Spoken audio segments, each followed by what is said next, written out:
This episode of Yes But Why podcast is brought to you by Audible. Get a free audiobook download and a 30-day free trial at audibletrial.com/yesbutwhy. Over 180,000 titles to choose from for your iPhone, Android, Kindle, or MP3 player. Download your free audiobook today at audibletrial.com/yesbutwhy.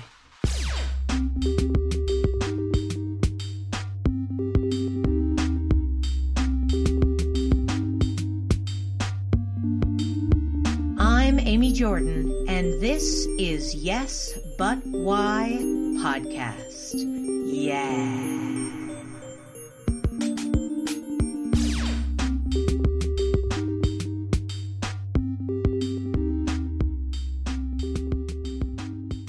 I didn't get back into it until I was all done with all my school. Right on. Did you have one of those like backup career things people like having, like you were going to get a business degree or something? Well, I got a sociology degree, and then I was going to go to chef school, and that didn't happen. I've always been, haven't had a real grand plan for anything. Oh, yeah? Right on. Yeah. And so I didn't even get into this stuff until I was already out of school and working and stuff. So you were kind of just figuring it out, wandering around, trying a bunch of stuff. I like the idea that you were going to go to chef school. I like that you call it chef school. And now I want you to play a chef in a movie. And so what happened in your after school that got you back into it? Did you stay in Canada? So, I hear Canada has a lot of improv. Is that it? No. So when I was at school, my dad moved to Florida. He declared bankruptcy and left the country. And so the closest family I had was in Chicago. So I moved there after school just because I didn't have a place to live. And I was bartending, and I was also working during the day. And someone that used to come in to the bar was taking classes at Second City, and she was just like, I think you'd like it. And I wasn't really doing much, so I just was like, all right, I'll give it a shot. I love it. You had no fear, though. You weren't like, oh, I don't know, I'm not funny. You were like, yes, I'm in. Oh, yeah. Not that I didn't have any stage fright or anything like that, but I didn't have any fear of getting up and looking like an idiot or anything like that. That's for sure. Well, that's the fun times, I think. Yeah. So, man, you started at Second City. Tell me about that. Mm-hmm. What's that like? So I started, they've got two different sets of classes there, right? So they've got one that's aimed just for people who want to try things out. And a lot of it's probably not anymore because improv is a lot bigger, but at the time it was like a lot of it was marketed to if you're a writer and you want to learn how to write better, and if you're a business person and want to talk in front of people. So I started with those and I liked it. So then I went through those classes, and I started also then at Improv Olympic, and then I also auditioned for the conservatory program, and I got into that. So then I went through that too. And then I did a bunch of stuff over the Annoyance as well. But my main place I did stuff at for all the time I was in Chicago was at Improv Olympic, or IO now it's called. Yeah. So you got right in, you're taking tons of classes in this story. Now, I'm sure you're squishing together a bunch of years, but wow, it just, money alone, doing all the classes and time, how did you do multiple classes at multiple places? Well, so there was just a little bit of time I was doing class at two places, right? I was doing class at one point at Improv Olympic in Second City. And I guess, I don't know, that's what I use my money for. The classes weren't as expensive as they are now, too. So the whole scene was so much easier back then. It really was. Tell me about it. when at Improv Olympic, when I started there, I got put on a team in my second level. Some people got put on teams in the first level. It was just like you walk in and they're like, okay, seem to know a little bit what you're doing. You're on stage. Like now you have to audition and all this stuff, and you can't even do that until you're through all your levels. And there's more levels. Like there were only a few levels. Now there's tons of levels. Yeah, there's so many more people that are into it. The whole thing is a racket now. Yeah. I know. It's kind of bananas. It's really wild. It's like, and now Chicago is the Mecca, like legit, worldwide. Let me tell you, only just because they, and I'm sure you can speak to this, but I was just chatting with another person about how, like, in most other places that aren't Chicago, they use the phrase Chicago style to essentially just mean, I guess, game-based improv. And I'm like, that Chicago has a lot of styles, right? Like, there's a lot of different ways to do improv, a lot of different schools, and yet somehow, quote, Chicago style is what people will refer to worldwide when they're talking about game-based improv. I would say game-based is UCB based, right? And they're from Improv Olympic, but Improv Olympic wasn't in any way all about the game. It was about patterns, not games. Interesting. That's fascinating. Patterns, eh? Yeah. Tell me a little bit more about that. Explain to me, as if I'm a layman, the difference between, in what in your mind would be a game and a pattern. That's a big question. But okay.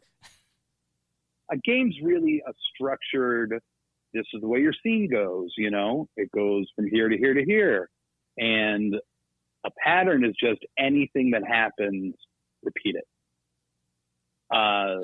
There's a big difference too, at least between New York and Chicago, I've found. And this is maybe where the difference with patterns is as opposed to games. So in Chicago, it was very much stressed that you are the actor, the writer, and the director all at once. And here in New York, you're the actor and the writer. And it's some sort of set form. But the forms weren't so set back then. Maybe they are more now, I'm not sure. But the forms, like, part of what you were doing is trying to make a form. And basically a herald was, like, the training wheels herald is what everyone called it, the 3 scenes game, right? Yeah.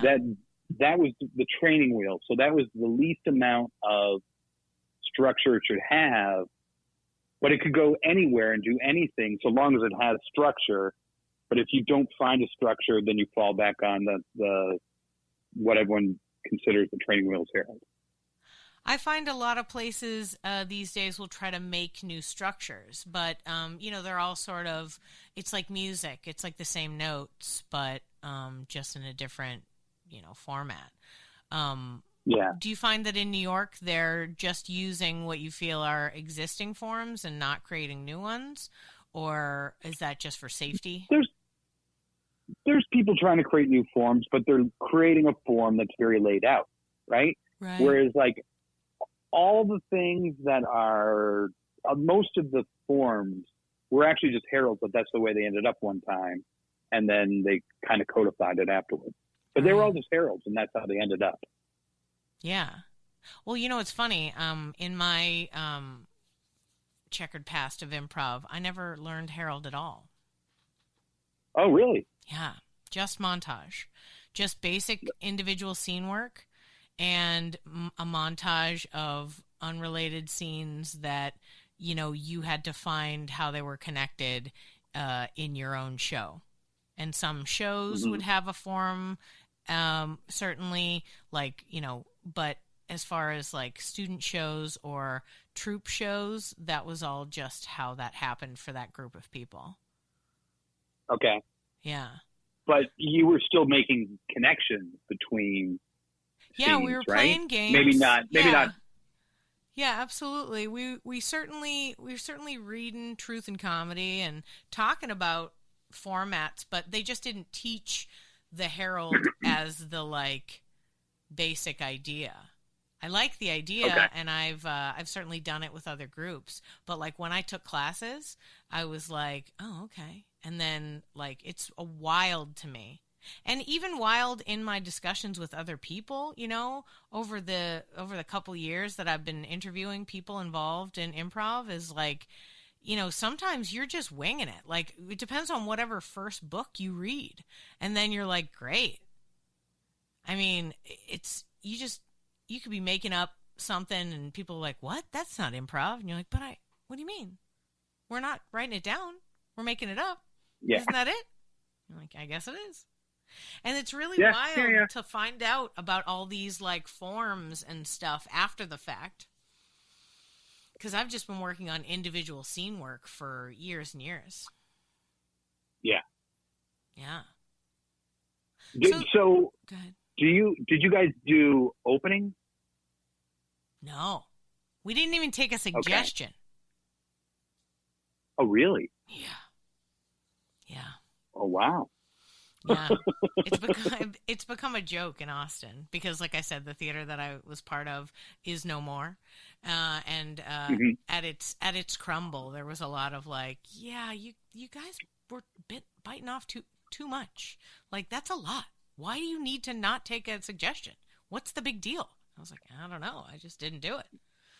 They taught me how to not do it, so I didn't do it. Yeah. I was like, I didn't know. We were always told that the real reason for a suggestion at Improv Olympic, they said the real reason for a suggestion is really to let the audience know, to convince them that you're improvising, because otherwise they won't believe it. Yeah. Yeah. And they were always sort of arguing against that because I think they were, the people that ran the theater were, you know, people who had taken classes at IO and stuff like that. And I think they were like, you know what?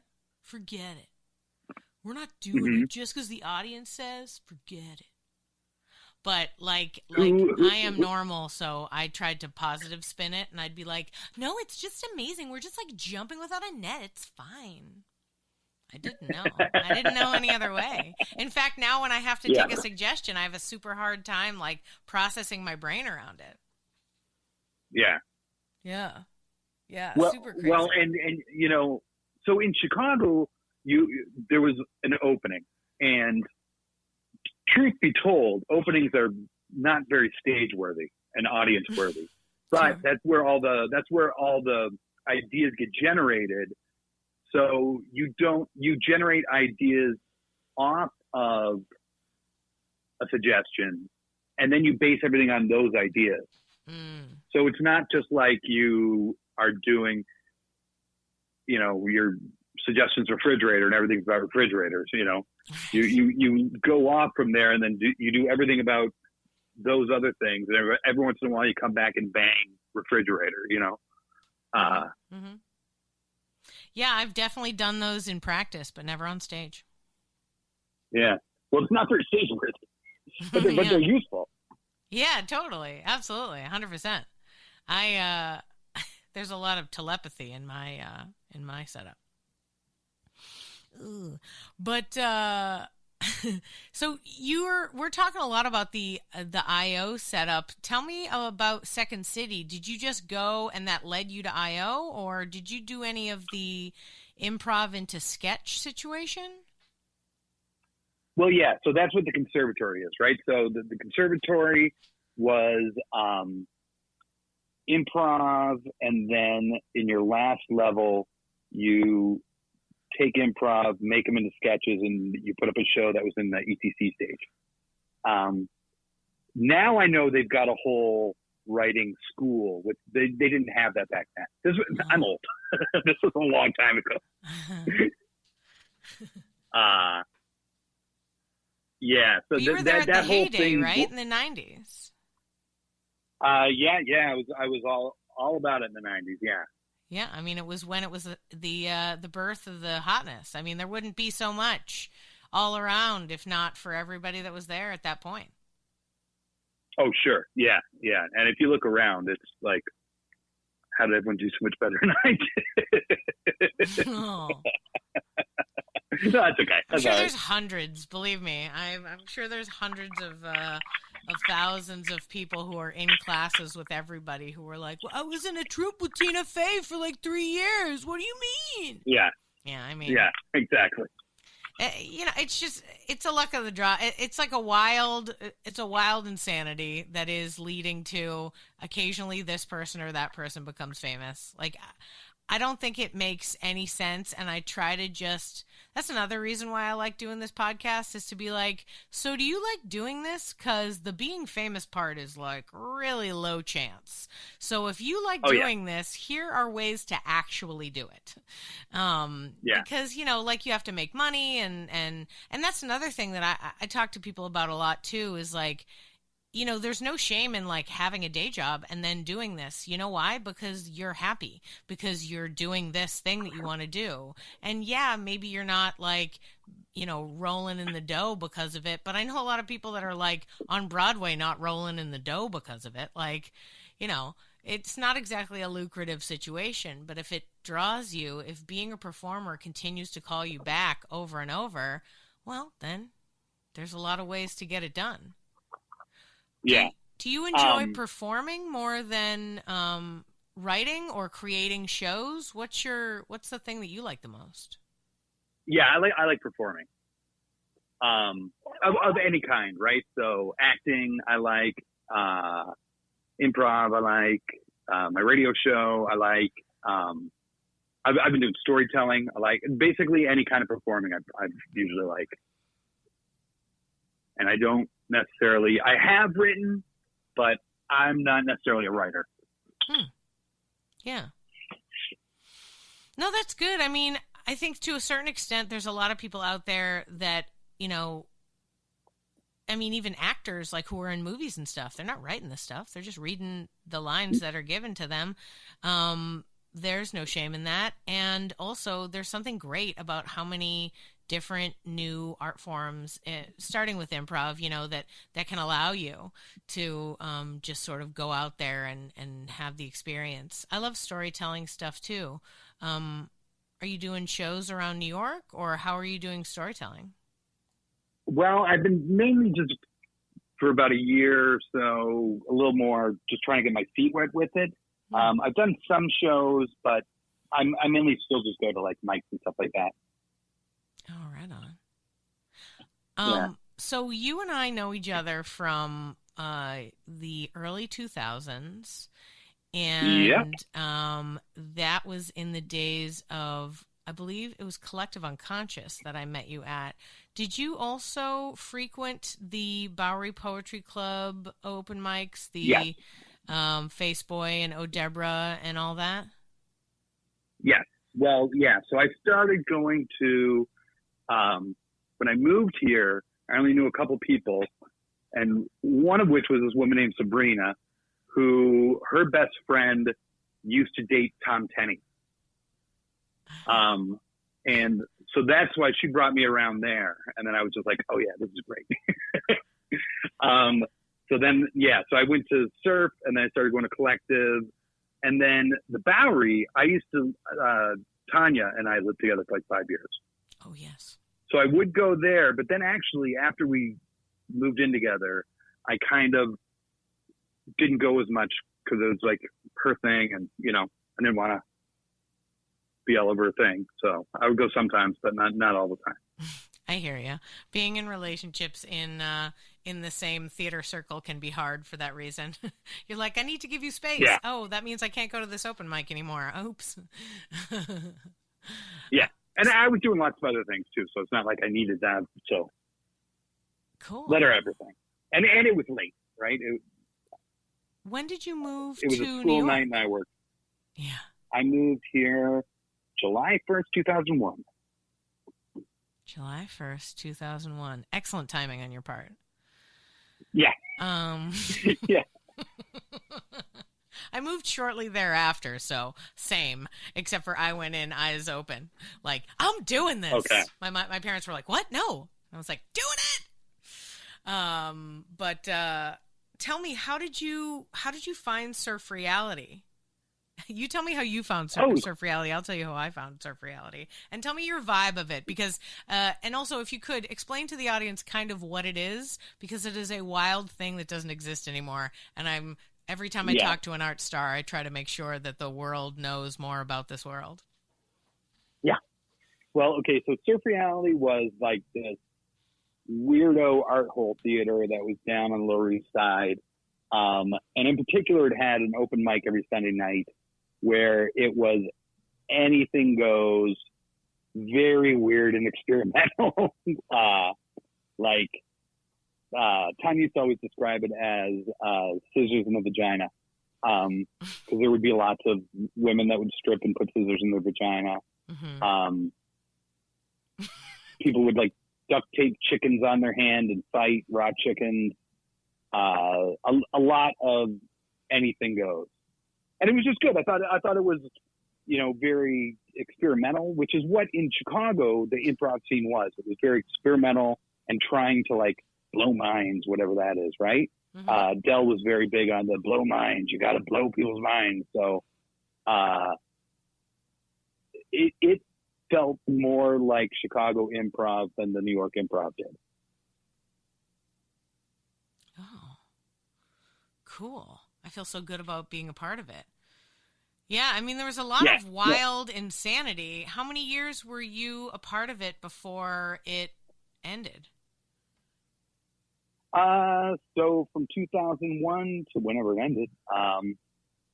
And then Collective, 2003 maybe? I don't know when it ended. Yeah, I went to the final party. That's why I mention it, is that like I literally didn't ever go to Surf Reality once. I went there for the end party. Phil Weedo brought me to the end party. And I was like, oh, what's this? And then I was like, can I hang out with you all the time? And they're like, yeah, but we're going to be in a different place. Great. Yeah. No problem. And then Collective I was involved with longer because I got involved with the play that they did outside of Collective that was a Collective production. And then so we did that play, put it up a few times.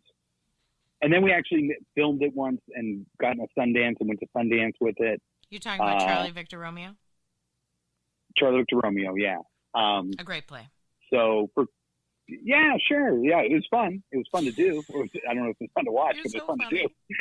You're so funny. You're like, yeah, I guess. No, it really was. It was really amazing. And I was excited to hear the like reaction that you got, even though the audience that you got was probably not what was expected, but it was pretty wild. So when you guys, to back up before, because I do have a couple Charlie Victor Romeo questions, but like, were you like a member? Because like Collective Unconscious was like a real collective, right? Like they were like a group of people that all were sort of like a union of artists that built something together and they like ran the space together. Were you a member of that?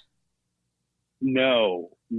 I got involved in Charlie Victor Romeo because I was at Reverend Jen's open mic. Which was very much the same kind of scene as Surf Reality. And totally wild. Do you remember Irving Gregory?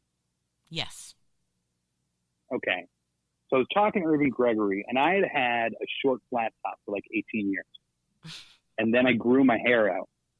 And I'm talking to him, and he just keeps going to me while we're talking. He keeps interrupting me and going like, you really look like a pilot. I'm like, yeah, whatever. And like, blah, blah, blah, blah, blah. And he keeps going back to, you really look like a pilot. He's like, you should audition for this thing. So that's, I got, because I grew my hair. Wow. Now, Charlie Victor Romeo is a collection of black box recordings that you guys performed without edit from the beginning of the flight to the crash in each one of them. No, just of the transcript. So when a plane crashes, they don't transcribe the whole crash. It's just like a couple minutes leading in. They just have what's pertinent to the crash is what gets released. Mm. So you just have what's pertinent to the crash? Well, no, it's everything that's said, but it's not from the beginning of the flight. Right. Okay. Yes. Right. See. So it might be 5 minutes leading in, because at one point someone's like, "Oh, there's ice in the wing," that kind of thing. Yeah. Yeah, I remember when I watched it that it was sort of fun that they were different lengths. Like each snippet was different lengths because you never knew when it was going to happen. You always knew it was going to happen. Yeah. But you're like, oh God, is it now? Is it now? Yeah. I know. When is it now? And I'm going to be honest, I watched the movie too because I did really love it. I thought that it was one of the best, still now, I would say of all the like theater pieces that I've ever seen, it's probably one of the best because it really just captures something that there just isn't out there. Like you never think about that and you're like, oh my God, this is human beings. P.S. Human beings are in charge of you all the time. And it can go terribly wrong. And it was such a I remember being so tense in the theater when I watched it, like just in the room with you guys. It was like, oh my God, what's going to happen? But when I saw the movie, I feel like it was a little less intense. Like I didn't feel the energy, of the people. I mean, I loved it still, and I tell everyone to watch it every time I see it. But Yeah, I've got a couple problems with the film a little bit. So for one, we filmed in front of an audience, right? Mm. So we weren't directed or were acting for the camera. We were acting for the back row still. Yeah. So it looks very overdone because the camera's right in your face. Right. But then also, it was filmed in 3D.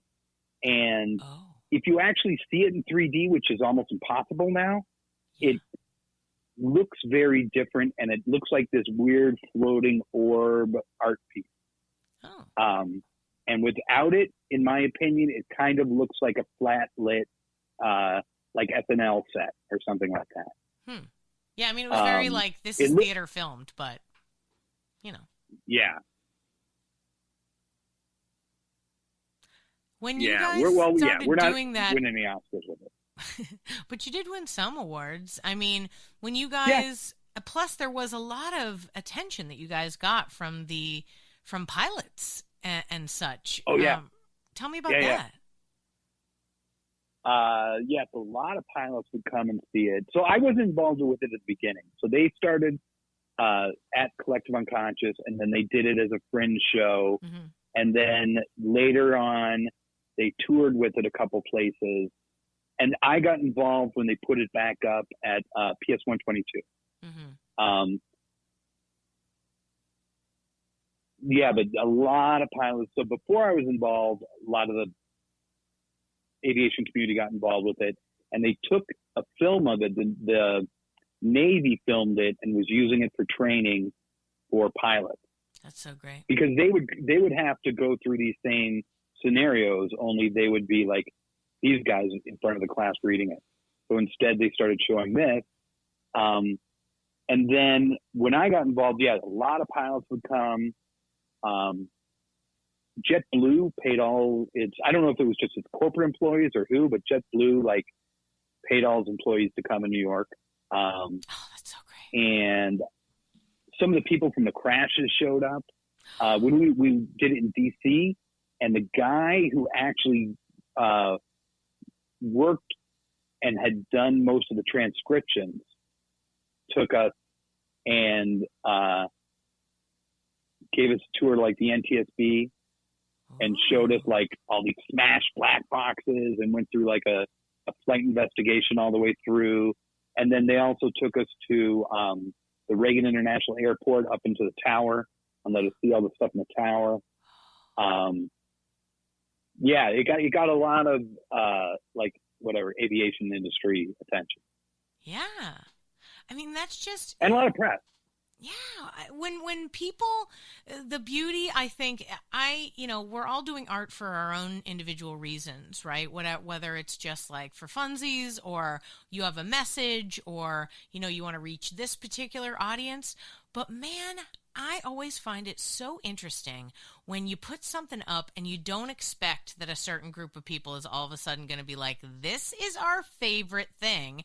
And then you get this huge response. And it's like, you wouldn't think that a story of like, hey, let me show you 5 failures. And then it's like, they're like so smart that they're like, you know what? We're going to watch those failures and we're going to learn from every one. It's like, oh, amazing. I love that.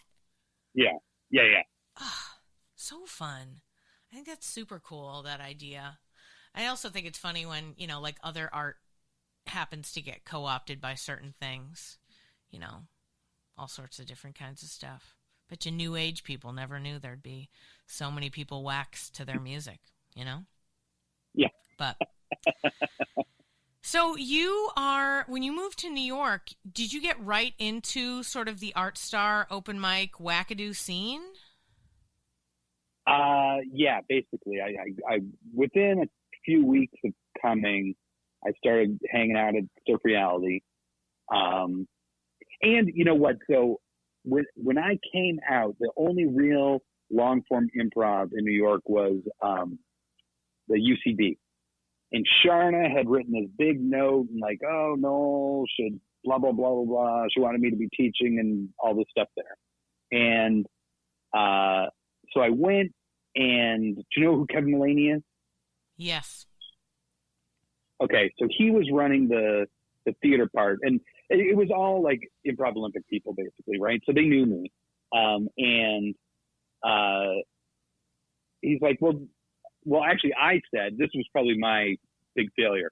I said, well, let me take a couple classes to see what you guys are doing first. And so I started taking like a level 4, and I hated it. I hated what they were doing. I thought it was the death of improv. And I basically stopped improvising for a while. So for a while, all I was doing was like Surf Reality and like acting classes and stuff. Oh, okay. You're taking acting classes. So you're like still in it, but you were just sad stuff. that when you moved to New York, the improv community wasn't as like in the same vibe experimentally as Chicago was. You're kind of like hanging out, hoping for something else. Or I guess enjoying the madness of the art stars and getting your experimental on with them. Yeah, exactly. Yeah. What was your main focus? I was not into the improv scene here. What was your main focus as a performer when you were doing the open mics with, Reverend Jen and Faceboyz? Like, what were you trying to do on stage, or were you just like, and maybe you didn't have an effort? I don't know what I was trying to do. I was just farting around. I would do all the stuff that was kind of semi-scripted improv, right? So where I knew certain beats I had to hit, and the rest would all be improvised. I did a lot of stuff with like blood packs. I did. I love blood packs. And I had like a character that I used to do different iterations of that was like this hyper conservative guy, who basically was having this artistic awakening, but he was like a McCarthyist type, like rightist guy. My favorite part about these whole thing, about every one of the open mics, is you could walk in and think everyone's just playing themselves, but everyone was just doing a character. Yeah. You're like, wow, this is an eclectic crowd. You're like, no, they're all very similar. They're just all doing characters for you to enjoy. Oh, man. I speak of my art star time as the time I did quote-unquote stand-up. And by stand-up, I mean I put a microphone in front of my face and talked to my friends for 6 minutes. And they liked it because they were my friends. Stand-up? Sure. You did stand-up. Oh, you're so sweet. Stand-up? Yes. Yes, but I did it in front of people who intrinsically liked me ahead of time. I went in, made friends, and then started performing. And that's how I do it. But I brought some of the material to other crowds, and they'd be like, what are you saying? I don't understand. In fact, I've never found a community like them ever again. Yeah. There really isn't anyone. They intrinsically, most people intrinsically did not like me when I started because, as I said, I had a short flat top, and I looked very conservative, and a bunch of people thought, and I know for a fact because I've been told by them, thought for a long time that I was a narc. So I got the big cold shoulder a lot. I like the idea that they were direct with you. They were like, I don't like you. You're like, thank you? Is that good? I'm not sure what to do. No, later on. Later on, they told me. Oh, thinking like now I'm friends with a bunch of those people still. But yeah, a lot of people thought I was a narc. Yeah, it was hard to be a normie in that crowd, for sure. Even just using your own name was unusual. Yeah. Yeah. I have a handful of, I still keep in touch with people like Jeff Mack, some of the norms. Mm-hmm. Irene, of course. Oh, yeah.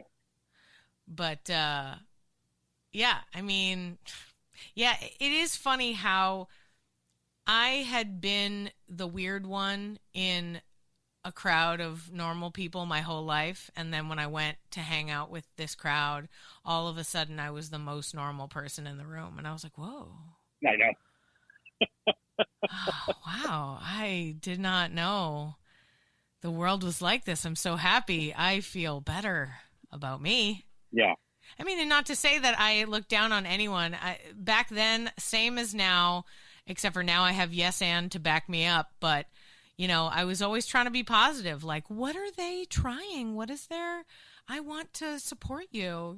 Oh, are you naked and reading poetry on stage for some weird sexual attention? Okay, I'm going to support you. Yeah. I'm going to support you. Yeah. Yeah. Real example. I like the idea that you did a lot of blood packets. Was there, when you were taking acting classes, were you doing like serious stuff or comedy stuff? Mostly all serious stuff, right? So when I moved here, I took some HB Studios and some screen classes type stuff and some things here and there. And then, Bruce Smallenoff from that whole scene. Yep. He was taking with this guy and he's like, oh, he's great. He's great. He's great. So I auditioned for that and I got into that. And I took with this guy for a couple of years, the Meisner classes, and they were great. This guy was the best. He's passed away now, but that was like, so I did that. But that was like really intensive for a couple of years. It was like twice a week, but you had to meet twice between each class, and the class went 8 months, something like that. It was long. Wow, I've heard of Meisner classes never ending. Like, it's just like it's just keep paying and keep coming back. It's not an end. There's no end time. Just keep going. Yeah. Meisner, tell me about that. What was I've heard about it, but what was your experience of it? You said you really loved it. So what about it was so jazzy? Well, I think for one thing, I think Meisner in of itself is very improv friendly, right? Because all you're doing is reacting. I think it's very, like a lot of the methody stuff is really in your head and you're planning everything, over planning. And you're supposed to like think of one thing while you're doing another thing. It's garbage to me. But mine was very improv friendly. And this guy was great, and it was a class full of really, really, really competent people that were there to work. And the teacher was this old school Broadway guy who was like the best. Back in my day, I would like the whole, everything about that class was the best. And you just worked and it was great. That sounds so New York. Like, I love that. Oh, it was. And the classes were in, they're gone now because it's been turned into condos or whatever, but the Carnegie Hall Tower. So there's a tower that sticks out of Carnegie Hall, and it used to be all artist studios. Oh. So the classes were in there, And then you'd have to like practice out in the hallways while concerts were going on and stuff. It was great. It was very New York-y, yeah. Yeah. Yeah, when I first moved to New York, I lived in a warehouse that had been turned into a theater.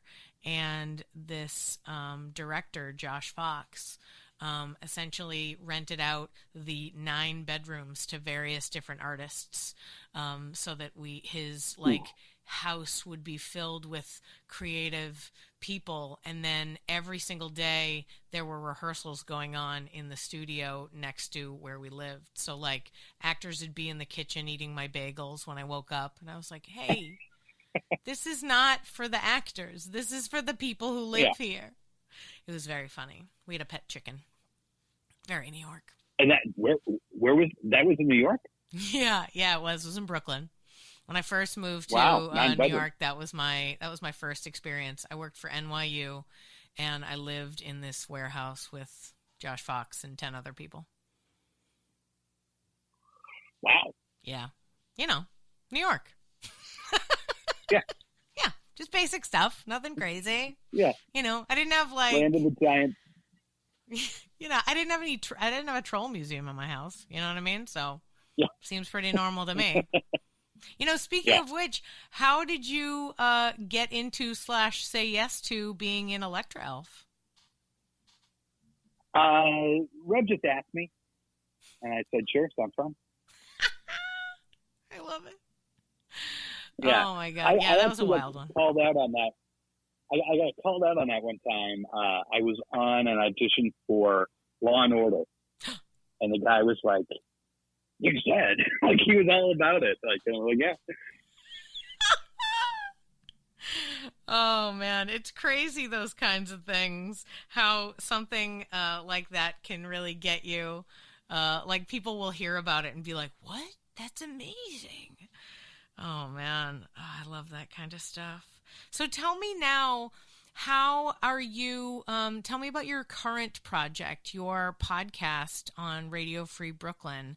How did you get together and decide to do what you're doing now? Okay, so Tom Tenney and Rob Pritchard, Rob used to have Surf Reality, they started Radio Free Brooklyn, just basically to find a way to basically have a theater without dealing with real estate anymore. Mm-hmm.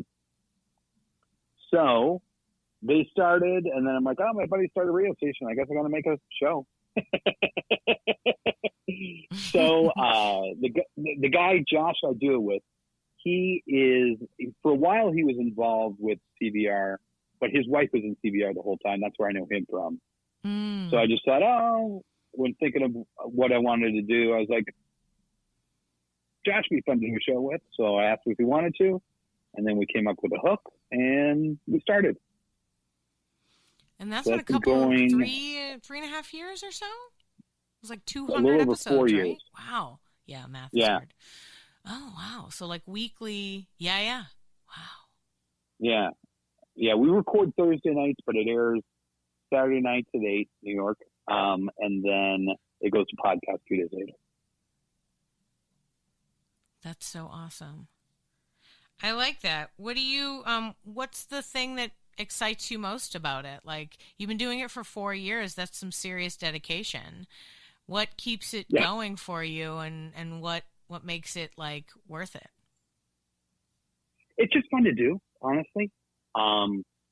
It's a lot more fun than I imagined it would be. I haven't done improv in a while, and it actually kind of very much scratches the same itch.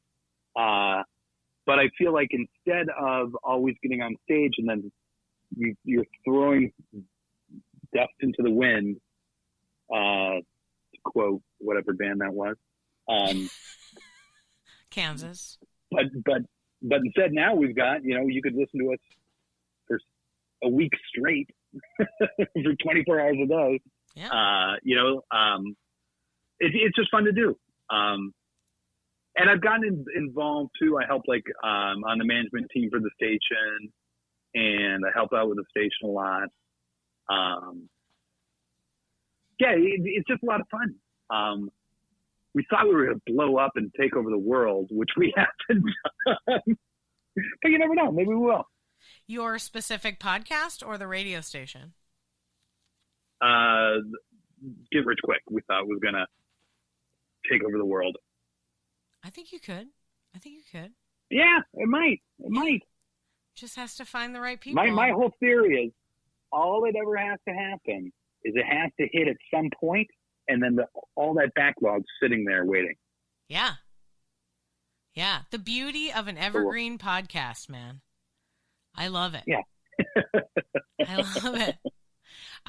In fact, that's one of the best things. You're right about improv, that it can be super hard to, I love the fact that, it's fleeting and you get to live in the moment and then it's gone. But there's something like, oh man, that whole experience that I had is now gone and no one can ever, like I did a musical improv troupe and it's like, why didn't we film these? Like, like we have no record of any of it. Like, yeah, it is so, and so doing the podcast, I mean, it can really just gives you so much to be like, you want to know what I can do? Check this out. Check out the backlog of this. It's like a resume without being a resume. Yeah. And the real reason I actually had meant to get back to improv. So I was with this one group at the Magnet for like 6 years, and then we broke up, and I didn't want to go on some team of just randos again. So I was like, I'm going to make something good. And I tried to make this thing. But the only problem is that people had no problem showing up for shows, but they never wanted to meet and work on it. I'm like, well, it's never going to be good if we don't work on it. Right. Yeah. And that was going to be kind of also semi-structured improv where there would be some parts you'd have to hit through the show. And there was a lot of blood involved. But no one wanted to work on it. So I was like, yeah, it was great. It was great. And then, life took over and I was doing other things. So. What years were you at Magnet? So let's see. It's been 4 years then since I was there. And I was on that one group for 6 years, and I was kind of bouncing around other groups for probably a couple of years before that. So like 2009 started about 12 years ago. 12 years. 2007 to 2015? Yeah. About, yeah. It's funny. If you ask me a question like that, I would be like, what year is it now? So don't worry. Yeah. I was actually just thinking, like, I wrote down when we met so I wouldn't mess it up. Because I was like, we've known, it was 5 years ago. Like, oh, it was 20 years ago. It was 20 years ago. Yeah. That's how many years ago it was. That's insane. That's insane. Yeah. But that's a thing. Wow. Yeah, it's funny. I find, similarly to what you're talking about, that, like, when you try to create a new thing, especially after one that like went really well and then ends, like everything after it, it's like relationships, you know what I mean? Like if you have a really great relationship that ends, everything after that is like, but she's not Karen. She's just not. I want her to be, but she's not. But if you have a weird experience or there's time that passes, you can be all like, who's Karen? This is Louise, and she's great. So it can be a different kind of experience. And one hopes that, there can be a little cutting of the wheat from the chaff situation in the improv world. There are a lot of people that do it, and the thing that breaks my heart the most is when people tell me that the reason why they do improv is because they don't have to learn lines. I'm like, no. You see a lot of actors start improv, and that's kind of what sucks them in.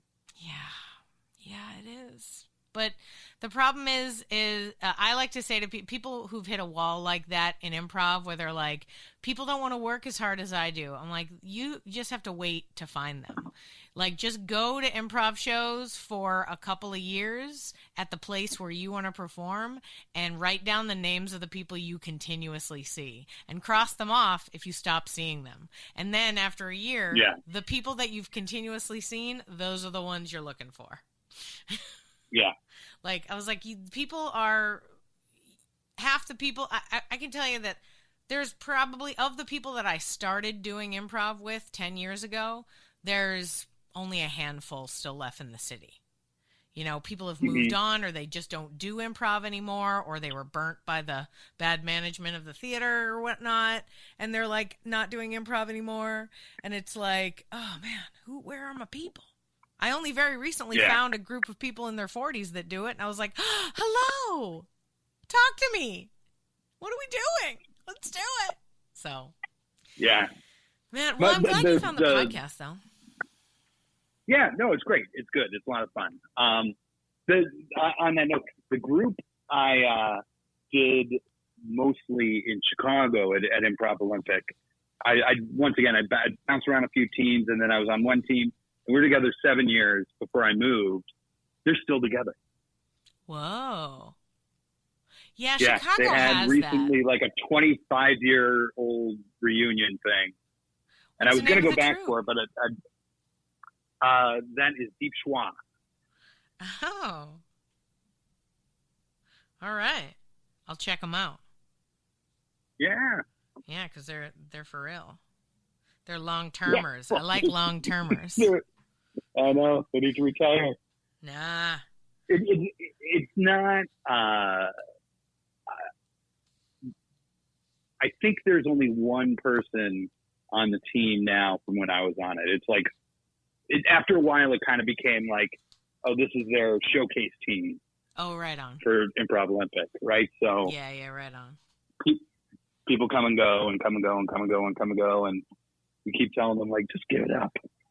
It's funny, I've done those kinds of things where, you know, I had a troupe that was certain groups of people, and then when people left, we tried to add new people, and it just didn't work. I feel like every new collection of people has to have a new name.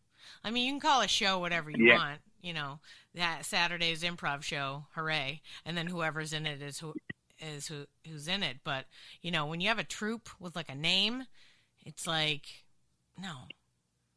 I don't know, though. That's just one of my little I think it was like, but I think it was like mainly like one in, one out type thing, right? So yeah, every couple of years someone would change, and it's been 25 years. So yes, that's a long time. Everyone's putting in their work. It's not like somebody's in for 6 months or something. Yeah. I tried to do that. I had a sketch show for about 8 years, and for the first couple of years, I did not understand the idea of having like a regular cast.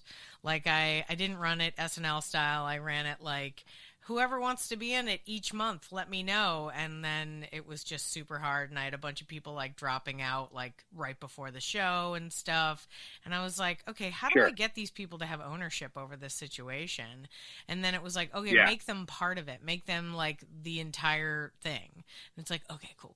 So then when I started doing the full cast is also the full writing staff situation, like that really helped a lot. Yeah. It's crazy, the little things that like we learn along the way when we're developing shows, like even just the idea of like you and your buddy are making this podcast, you do it on your own time in your own space, and that's great. That allows you a lot of freedom and it makes you feel comfortable, and then it's like a fun social experience with you and your friend that also turns out to be very entertaining for people. So it's great when you can find those kinds of things. Yeah. Last question, and I'll let you go. Go ahead. Oh, okay. Well, what were you going to say? That one, I said if it's miserable, we wouldn't have been still doing it. We would have been like, oh, yeah, 4 years in. We did that. Man, it would be like really weird. Like I listened to the most recent episode, and it's all like, "Hi, Josh." I know. Like, oh, these guys are not. They're not friends. This is not. They're just getting together because someone told them they had to. That's terrible. Well, I'm glad that you're happy, because my last question is about Is there anything in your like creative brain right now, like an idea or something that you are working on? Even if it's not like a fully formed idea, but it's like, you know what I'd like to be in a band or anything. Like, what have you been rolling around in your brain, your creative brain, recently, like in the past year or so? Okay, so as I say, I've been doing a lot of that storytelling. Yeah. And so I'm trying to think of ways to, like I never recorded all my stories for the past year and a half. So I want to figure out a way to work on them and maybe put them together into something. We'll see. You know, really just have fun though. I am in something. I still do some acting, not much though, because my agent doesn't send me out very much anymore. Oh. But I've got something coming up. I'm going to be a small part in the third episode of The Deuce. Oh, well, what's The Deuce? Oh, The Deuce is like some HBO show about the start of the porn industry. porn. Yeah, yeah. I was just about to yell porn, and then I was like, I'm going to wait and let him say it. Right. Now I remember. I immediately, who is it? Oh, I immediately thought of Deuce Bigelow. And I was like, you're hanging out with Rob Schneider? Okay. Yeah. No, me and Rob. HBO's, actually, wouldn't that be funny if he was in The Deuce? I think he should be. HBO, listen in. Get Rob Schneider. Man, okay, well, that's cool. Might miss me. I hope that you, I don't know what I hope you did on that show, so who knows? I hope you had fun. That's all. Yeah, but hey, that's a pretty good gig. That's not so bad. Yeah, no, that's a good one. Yeah. Yeah, ever since I had to go union, the gigs are much more few and far between, but they're a lot better. What do you mean had to go? What does that mean? Well, I had to join the union at one point. I was in a couple episodes of Boardwalk Empire. Oh. And so I had to join the union. Oh, right, because you logged your hours. Yeah. I dig it. Yeah, and before that, I was doing a lot of non-union stuff, and now I'm doing very little union stuff. Oh, I understand. I was doing a lot of unpaid stuff, and then when I got an agent, he was like, you can't do that anymore. And I was like, oh. Yeah. So I'm doing a lot less stuff, but what you got? Yeah, I don't mind doing that stuff for free so long as I'm not the only one in the room not getting paid. If everyone else is getting paid and I'm not, then I have no interest. Yeah, no, that's not good. That's a weird, like, wait, what? Why are we doing this? Yeah. Yeah, don't do that. Don't sign up for that, anyone. Ask everyone. I know there's that weird rule. By the way, I think that's a crazy rule where you're not supposed to ask each other how much you make. Ask each other. It's better. Just ask each other. Because it would be trouble. Because say somebody makes a lot more than you and you are getting paid, you can go back and talk to your agent about it and be like, hey, this person got this. Why didn't I get it? And maybe they have a good reason. I mean, I've certainly had that. I've certainly had it where they're like, well, this person is blank, blank, and blank. And I'm like, well, make a good point. Okay. Yeah. You know. It sounds like we're actually, yeah. It sounds like we're about to actually get some money for Get Rich Quick with Josh Noel. The NYU reached out to Radio Free Brooklyn asking for a show for the incoming freshmen. And so we're going to do it, and we get paid for it.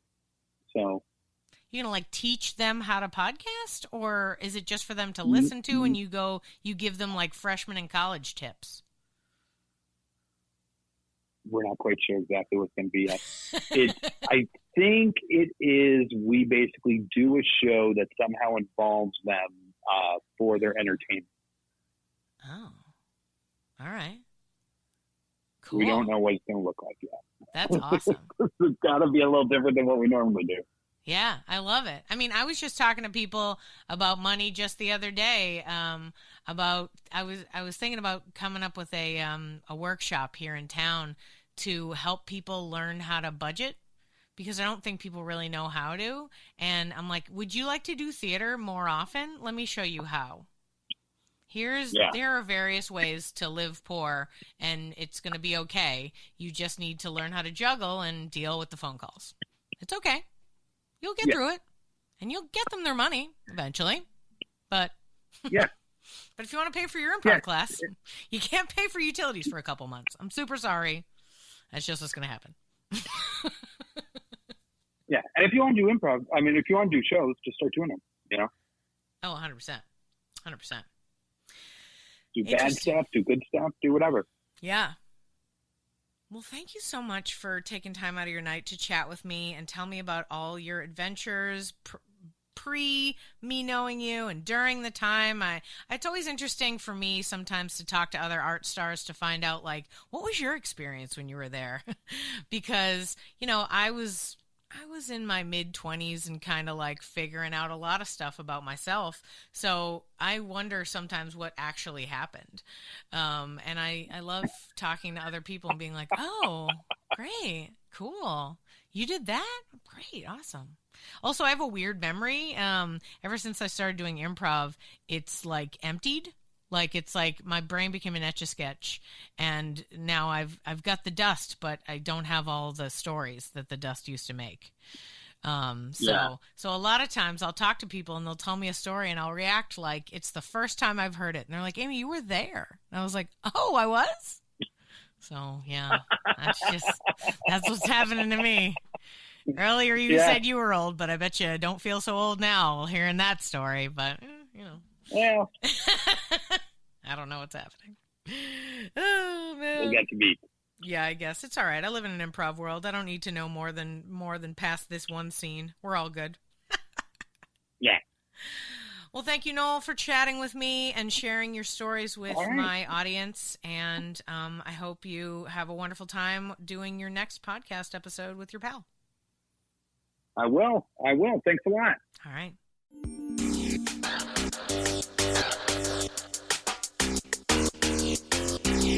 Thanks for listening to Yes But Why Podcast. Check out all our episodes on yesbutwhypodcast.com or check out all the content on our network, HC Universal, at hcuniversalnetwork.com.